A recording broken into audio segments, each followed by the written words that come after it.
My name's Nick. I'm 34 years old, and for the past decade, I've basically been the fallback guy for my family. You know how every family seems to have that one person who always comes through when things fall apart?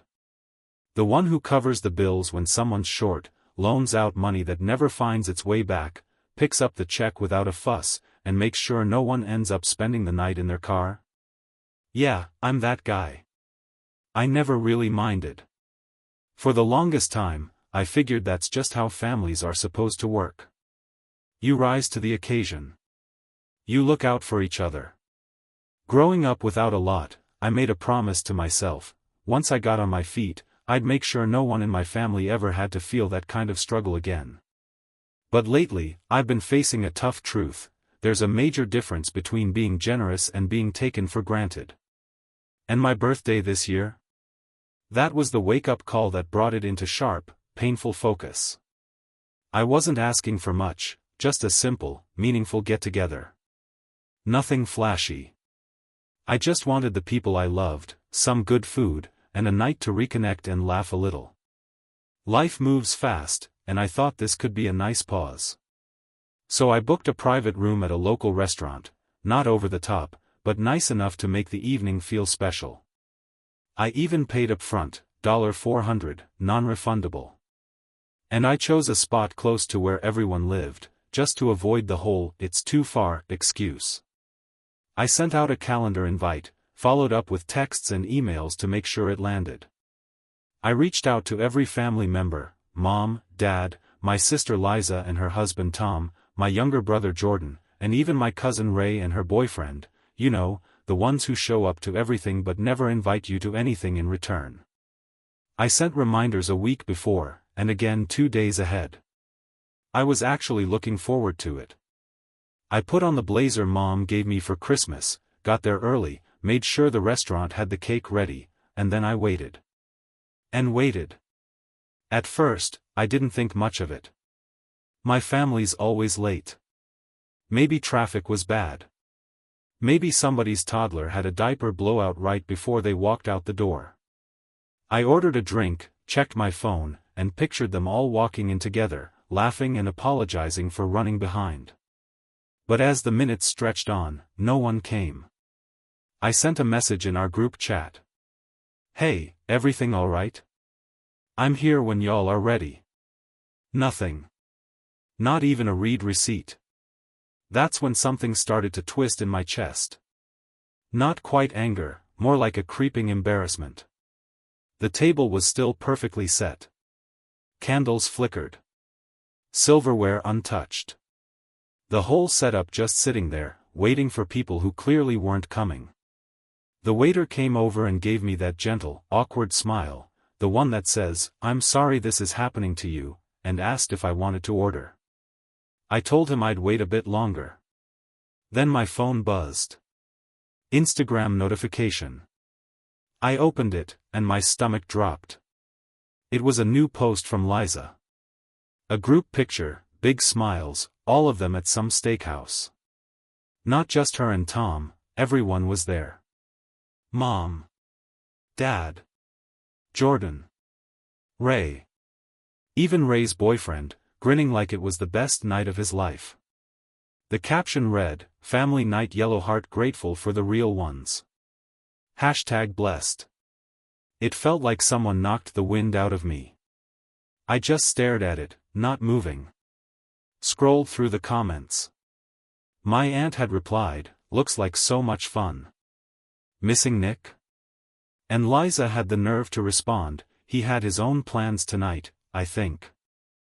My own plans? Yeah. My plan was to be sitting right there with them. At that restaurant. At that table I'd booked and paid for, waiting with a drink I barely touched. I didn't cry. I didn't even feel sadness, not yet. Just this hollow, nauseating kind of numbness. I didn't text. Didn't comment. Didn't call. I stood up, gave the waiter a tip that was more than what my drink cost, and walked out, hands trembling. On the drive home, I went from confused to humiliated, and then something else hit me. Clarity. This wasn't some accidental mix-up. It wasn't a double booking or a forgotten invite. This was on purpose. And what stung the most? This wasn't even the first time they'd done something like this. I started remembering last Christmas, how no one told me dinner had moved to Jordan's place until after it happened. Or how, in the family group chat, my name always seemed to be tagged last, if I was tagged at all. Liza's bridal shower 5 years ago? She gave this long thank you speech, mentioned everyone but me, even though I was the one who paid for the photographer, the cake, and the custom decorations. Back then, I just brushed it off. Told myself they were forgetful, or busy, or just not thinking. But now? Now I saw it for what it really was. This wasn't forgetfulness. This was exclusion, with a fancy dinner and a hashtag slapped on top. And I couldn't help but think about everything I'd done for them over the years. The $500 I sent Mom every month so she could stay in that apartment she loves. The fact that Dad hadn't paid his car insurance since 2018, because I took it over when he got laid off and said, "Don't worry, I got you until you're back on your feet."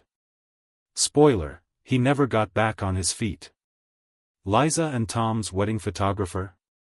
Paid by me. Jordan's deposit when he moved to Atlanta?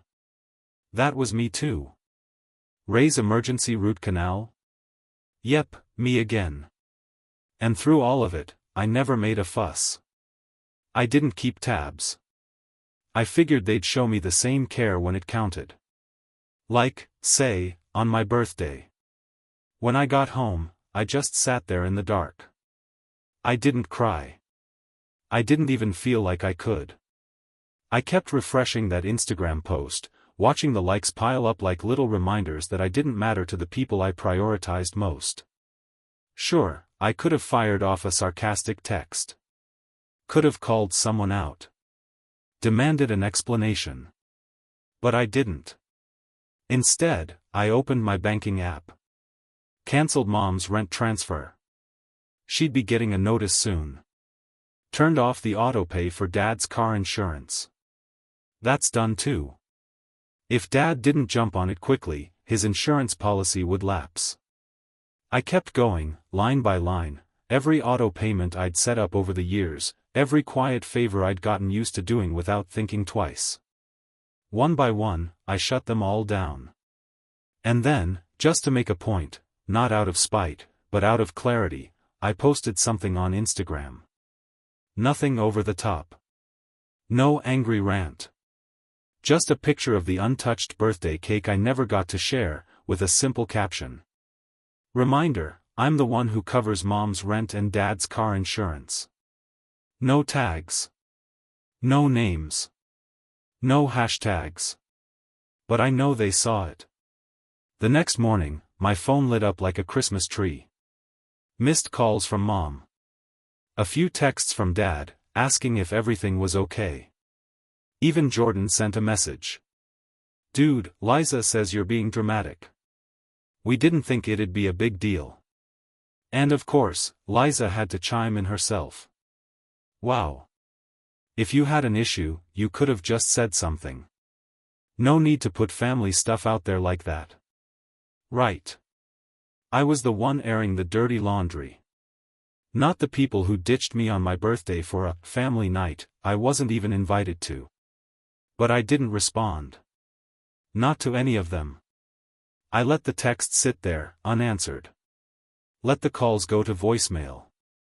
I didn't have a plan, really, I just knew I needed the silence. Maybe I wanted them to feel it too. To sit in the absence of me the way I'd been sitting in the absence of them. Let the rent notices come. Let the utilities go unpaid. Let them wonder if the guy they'd always counted on had finally stopped showing up. And honestly, that was just the start. I didn't expect the quiet to hit them so hard, or so fast. By the afternoon, Mom had already called 3 more times. The last voicemail she left sounded weirdly cheerful. "Hey honey, just checking in. Not sure if you got my message earlier. There's something strange going on with the rent, maybe a glitch with the bank?" Anyway, love you. Call me a glitch. Sure. As if the sudden disappearance of all financial support was a random error and not a full-volume wake-up call. Then Dad texted. Hey, got a notice about the insurance. Did you forget to update your card or something? Looks like it didn't go through. Let me know. Like it was just some oversight. Like I'd accidentally dropped the ball, instead of the fact that I'd been carrying the whole team on my back for years. And then came Liza. Oh, Liza. Her first message was short and smug. Seriously, Nick? You're embarrassing yourself.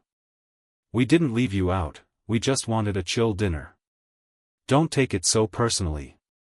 When I didn't bite, she followed up. You could have just said you felt left out. There was no need to make Mom and Dad panic.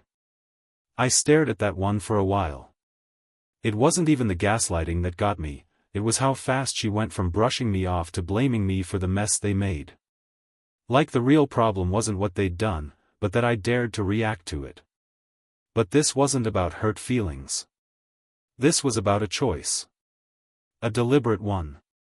They didn't forget me. They didn't think I wouldn't care. They knew. And they chose to leave me out anyway. And honestly, that hurt more than anything else. I still didn't reply. Not because I didn't have anything to say, but because there was too much. And none of it would fix what was broken. They didn't value me. They valued what I could give. That truth settled in like a stone. The next few days were painfully quiet. No new posts from Liza. No check-ins from Mom. Nothing.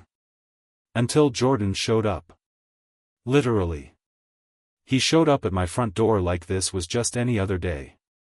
Hoodie on, hands shoved in his pockets, wearing that half grin like we were still kids and everything was cool.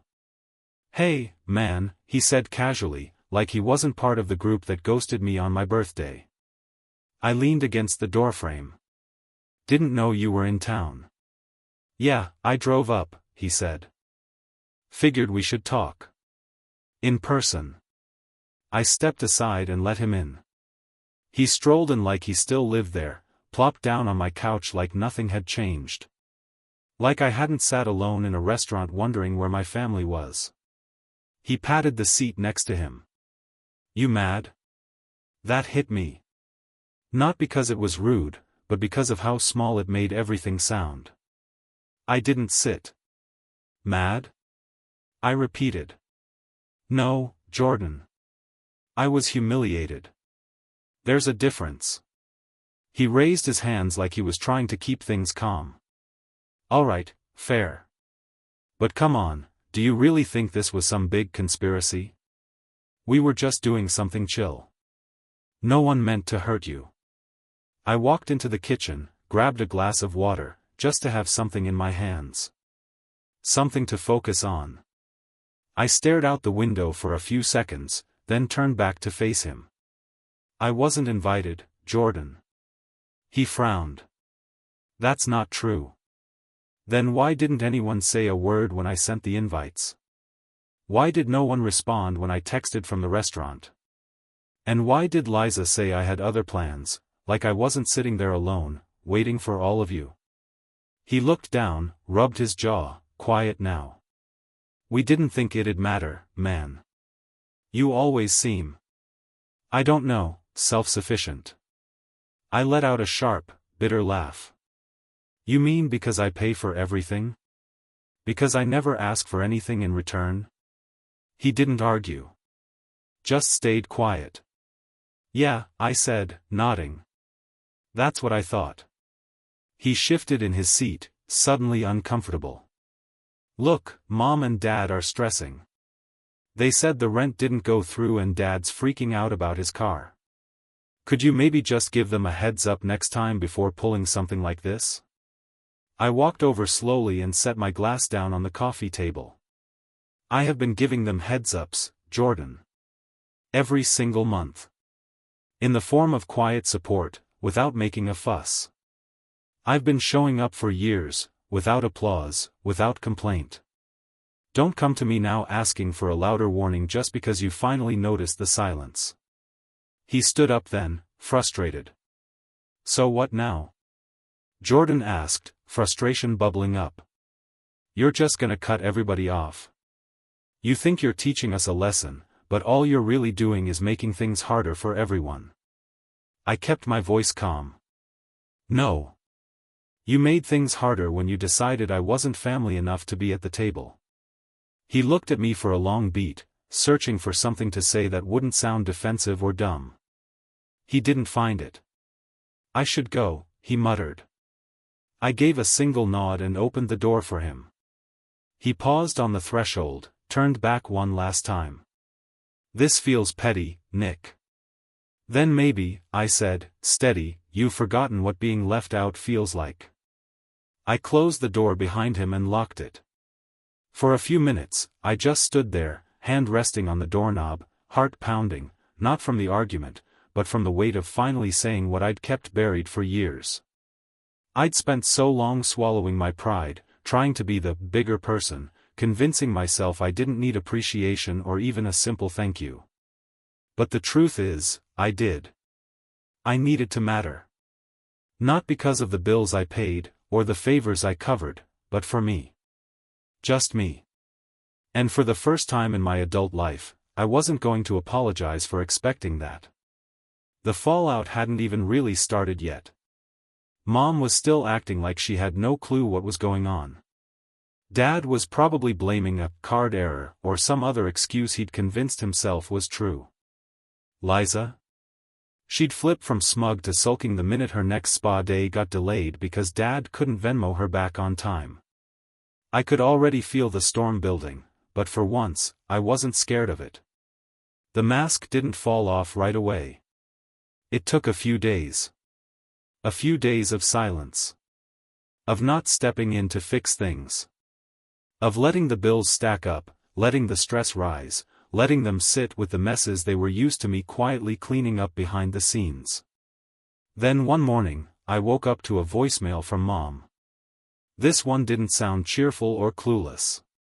It was tight. Her voice sharp, on the edge of panic she was trying hard to hide. Nick, I'm not sure what's going on with you, but I just got a notice from the building manager. He says the rent still hasn't come through, and if it's not paid by Friday, they're going to start the eviction process. I don't understand. Why would you let that happen? Please, call me. I listened to it twice. Once to hear it.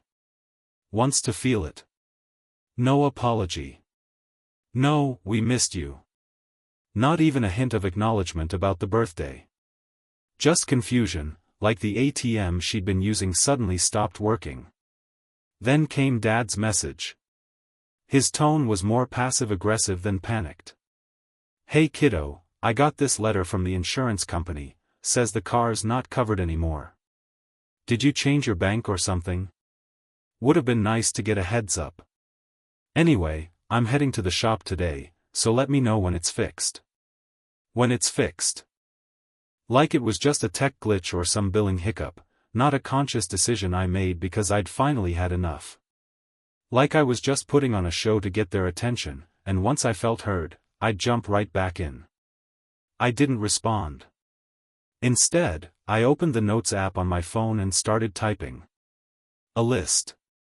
Every single expense I'd covered over the last 3 years, rent, car insurance, prescriptions, power bills, emergency loans, birthday dinners for them, surprise gifts, wedding contributions. Every little thing they'd forgotten, or chosen not to see. The total? Just over $42,000. Give or take. I wasn't planning to send it. I just needed to see it. Needed to remind myself that I hadn't imagined it. That I wasn't overreacting. Because clearly, they had. The real turning point came on a Saturday. I was sitting at home, catching up on some work emails when the doorbell rang. I checked the doorbell camera. Liza. Hair done. Sunglasses on. Holding a tray of cupcakes, store-bought, but stuck inside one of those decorative tins to make it seem like she'd put effort into it. I almost didn't open the door. But a part of me, maybe curiosity, maybe closure, wanted to hear what she'd say face to face. I cracked the door open. Liza. She smiled like we were just two neighbors making small talk. Hey. Thought I'd stop by. Brought cupcakes. I didn't reach for them. Why? Her smile faltered, just a little. Well, it's your birthday week. Or, it was. And, I know things got a little weird. I leaned on the doorframe. Weird. She gave a dramatic sigh. Okay. Tense. But you kind of made it tense, Nick. I mean, you blew up the group chat with that post. I raised an eyebrow. I didn't say anything in the chat. You know what I mean, she huffed, brushing past me into the living room like she still had that right. You posted that thing about paying mom's rent and dad's insurance, and now everyone's freaking out. They think you're cutting everyone off. I shut the door behind her and turned slowly. I never said I was cutting anyone off. But that's what it feels like, Nick. The rent, the insurance, the everything. It's not just the money. It's how you did it. You didn't talk to anyone. You just pulled out. I walked past her and sat down on the edge of the couch, facing her now. Liza, I said, evenly. Did you talk to me before organizing that dinner? Did you even think to ask how I'd feel about being left out? She blinked. It wasn't my dinner. Ray picked the place. I let out a quiet, empty laugh. Sure. But you tagged everyone. You posted the photo. You commented that I had other plans. That wasn't some misunderstanding. That was a message. Don't look surprised that I finally heard it. Her expression shifted, bitter, defensive. This is what I'm talking about. You're being so dramatic. We didn't think you'd care. You're always off doing your own thing. You never ask for help. You always act like you're better than the rest of us. I stood up. No, I told her plainly. I act like someone who has boundaries. And the reason I don't ask for help? It's because I learned a long time ago that unless you've got a guilt card to play in this family, nobody listens. Asking doesn't work. But showing up? I always did that. I paid. I covered. I supported. I paused, my voice steady. And what do I get in return? A spot behind the scenes. A name mentioned last, if at all. A footnote in your lives. She set the tin of cupcakes down on the coffee table and folded her arms like she was bracing for a fight. So what now? She asked. You want us to beg? You want some grand apology? I walked over, picked up the tin, and handed it back to her. No, I said. I want honesty. That's it. If I don't matter to you like that, if I'm not really family, then say so. But don't smile at me 1 minute and pretend I just vanished the next. Don't accept my money and then act like it's no big deal when I'm not there. She opened her mouth, but I cut in before she could twist it. You want to go back to normal? That was never normal. Her face turned red, a mix of anger and embarrassment. Mom's terrified she's gonna lose her apartment, she snapped. Dad's uninsured. You're putting them in danger because your feelings got hurt. I lowered my voice, but didn't back down. No, I said quietly. They put themselves in danger when they built their safety net out of someone they didn't respect. I'm not punishing anyone. I'm just stepping out of a role I never agreed to. She stared at me, genuinely stunned. For once, she didn't have a comeback ready. She just stood there, mouth slightly open, like she didn't recognize the version of me standing in front of her. Then she turned and walked to the door. At the edge, she paused. I hope this is worth it. I didn't blink. I hope it makes you think. And with that, she left. The fallout came quickly after that. A couple of days later, Mom called. Crying. But still not apologizing, just panicking.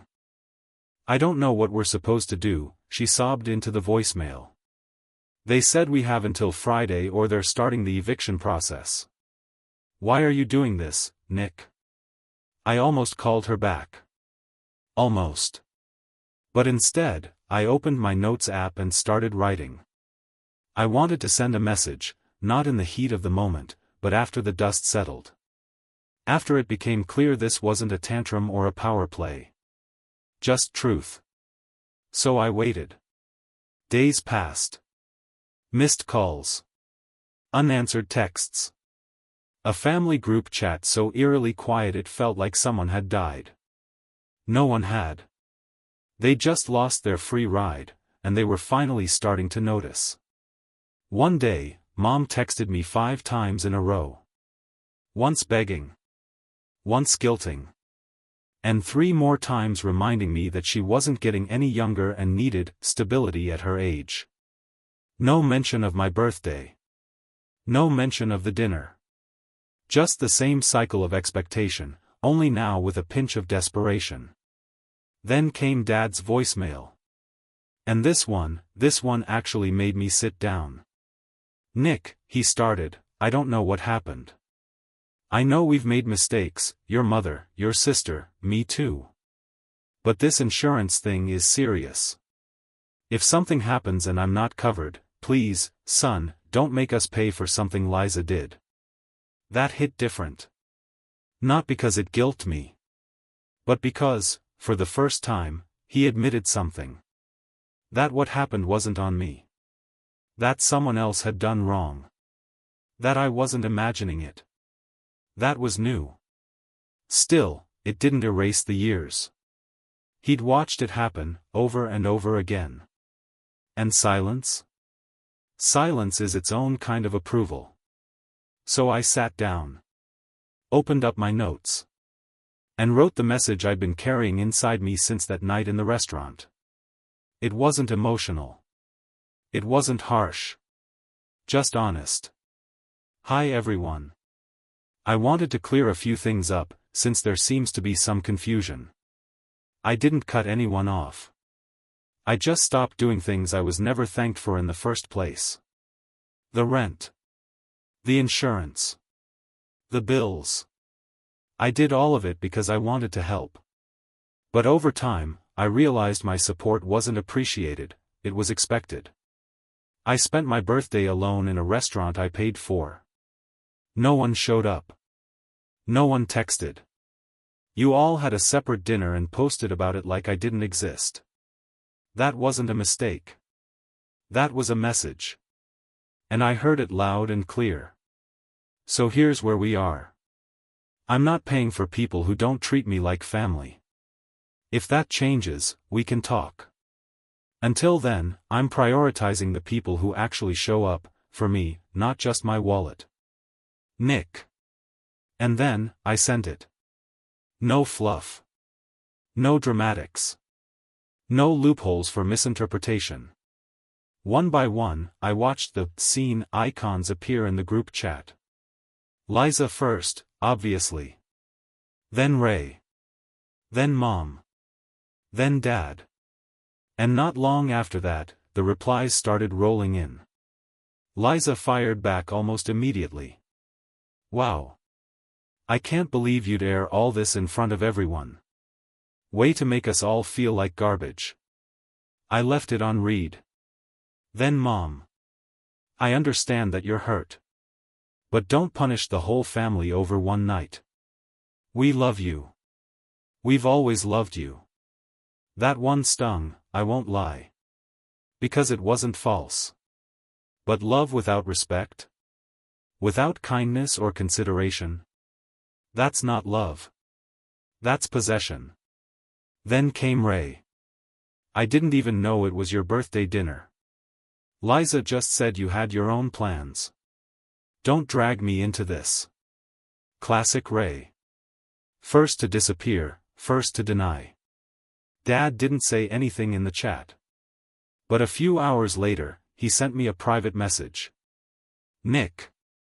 I messed up. You've done more for this family than any of us ever gave you credit for. I let your sister take the lead because it was easier. I should have said something. I should have stopped it. You didn't deserve any of this. If you're open to it, I'd like to sit down. Just the two of us. That one surprised me. I didn't respond right away. Not because I was being petty, but because I needed time. I wanted to see what happened when I wasn't the one holding everything together. Mom started posting passive-aggressive quotes on Facebook. You know the kind. Family isn't always blood. Some people only do nice things so they can throw it in your face later. Liza doubled down with her usual flair, posting Instagram stories of her out with friends, laughing over cocktails, captioned. At least these people show up. Ray went radio silent. Honestly, probably the smartest thing she could have done. And Jordan? Jordan actually texted me. Just wanted to say I get it now. Thought you were being dramatic at first, but yeah, that was messed up. If you ever want to hang out, just us, I'm down. No pressure. I stared at the message longer than I probably should have. Jordan had always lived in the in-between. Too passive to stand up for me, too loyal to Liza to question her. But maybe now, finally, he was starting to see what I'd been seeing for years. Still, I didn't write back. Not yet. A few more weeks went by. Mom missed her rent deadline. I know that because her building emailed me the notice, thinking I was still footing the bill. I was still listed as her emergency contact. Old habits die hard. But I didn't call them. I didn't pay it. And you know what? She figured it out. Dad ended up missing a DMV renewal because his insurance had lapsed in the system. He ended up paying it out of pocket. First time in 6 years. I know that because he updated the policy himself. Didn't call me. Didn't ask. Just handled it. Things were starting to shift. Then, one Saturday morning, I heard a knock at the door. No warning. No heads up. It was Dad. Standing on my porch with 2 coffees in a cardboard tray. He looked older. A little grayer. His eyes seemed heavier, like they'd been carrying something for a while. I opened the door slowly. You drove all the way up here? He handed me one of the cups. Figured you wouldn't pick up the phone. I stepped aside and let him in. You were right. We sat in silence for a while, sipping our coffee, watching a group of neighborhood kids ride by on their bikes. For a moment, it felt normal. Then he spoke. I read your message, he said. More than once, actually. I think I needed to see it in writing. I didn't realize how blind I'd been. I didn't say anything. Just let him talk. I let Liza take over. She's always been the loud one. You've always been quiet. I guess I figured she was filling the space. He paused. But she didn't just fill it. She used it. I nodded. Yeah. She did. He winced a little at that, but didn't argue. I'm not here to ask for anything, he said quickly. I didn't come because I'm missing something. I came because I already lost something. You. And I don't want to keep doing that. That stopped me cold. It was the first time he'd apologized without asking for something in the same breath. No conditions. No, but. Just, real. I set my cup down on the table. Thank you, I said. That means more than you probably know. He nodded. I'm not perfect. I've got a lot to learn. But I'm learning. And I hope the rest of the family gets there too. After he left, I just sat there. Let it all wash over me. I wasn't angry anymore.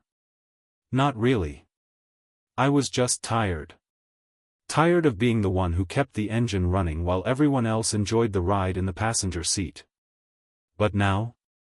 Now they were learning what it looked like when I stepped away from the wheel. Weeks turned into months. Liza eventually sent me an email, one of those long ones. Half apology, half excuse. I didn't respond.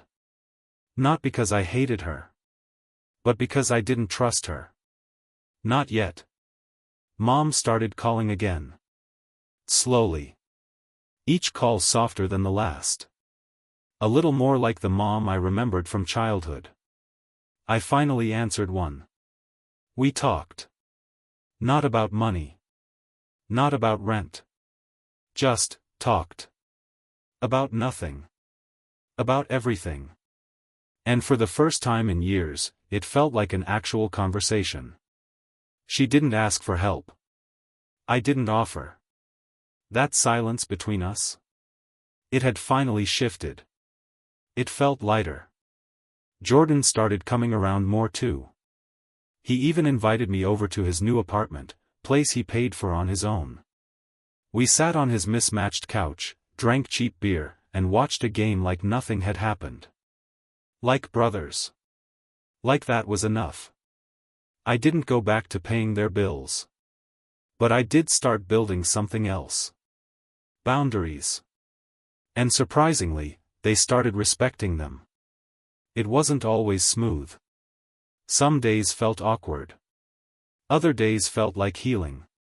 But for the first time, it felt real. And when my next birthday rolled around, I didn't book a restaurant. I didn't send out invites. I didn't pay for a single thing. I just waited. I gave people the chance to show up, on their own, with no reminders, no expectations. And you know what? They did.